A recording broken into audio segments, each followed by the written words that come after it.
Climax. क्या खूबसूरत बनाया भगवान ने। मरा हुआ इंसान जिंदा होके आ गया है।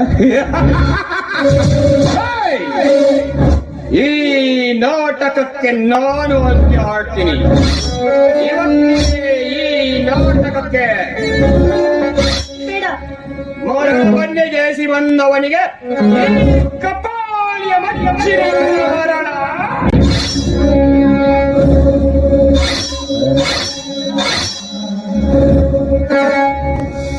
ಒಂದು ಹೊತ್ತಿಯನ್ನ ಹೊರಡಿಸಿ ಆಯ್ತು.